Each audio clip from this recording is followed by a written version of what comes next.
Cette année, il y a plus de 300 étudiants qui doivent partir en France. C'est une première en Guinée que l'on puisse donner des informations de ce type aux étudiants guinéens qui partent en France.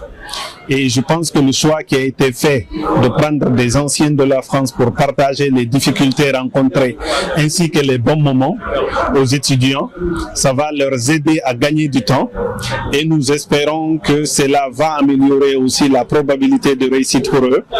On a essayé de leur expliquer qu'ils vont aller dans un pays différent, rencontrer une société différente, des personnes qui ont des couleurs de peau différentes que la leur, qui ont des coutumes, des religions différentes.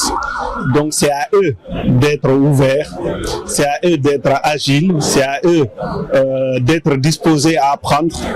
On a essayé aussi de les rassurer sur le fait que, quelles que soient les inégalités de départ, que ce soit en termes de formation ou sur les conditions matérielles, l'expérience montre que les étudiants guinéens s'en sortent globalement bien en France. Le secret, qu'il n'en est pas un en réalité, c'est d'étudier. En France, ils vont avoir l'opportunité d'accéder à une ressource documentaire immense de manière physique ou virtuelle. C'est ce qui va les aider à réussir. Elle leur a dit aussi que fondamentalement, il faut choisir son parcours suivant ce qu'on aime, ce qu'on souhaiterait devenir dans le temps. Beaucoup de Guinéens subissent parfois les parcours en fait ou leurs orientations. Tandis que pour bien étudier, il faut aimer ce qu'on fait. Parce que c'est quand vous aimez que vous allez aimer étudier. On leur a dit aussi que dès le début, il faut être capable de se faire une idée de ce qu'on veut devenir, sans être rigide. Ce qui vous permettra de décider de la stratégie pour y arriver, de choisir des mentors pour vous accompagner. Et on leur a dit également qu'ils doivent être des ambassadeurs pour notre pays.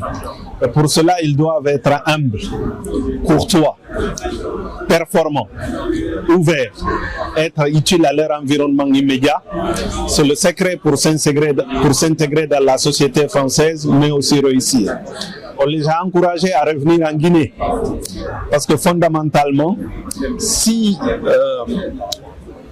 vous voulez, si on prend les défis auxquels nous sommes confrontés pour les résoudre, ce dont on a besoin à plus de 90%, c'est un capital humain de qualité.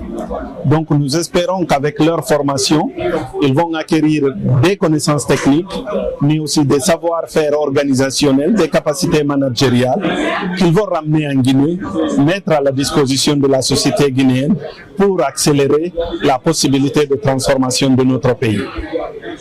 Merci bien.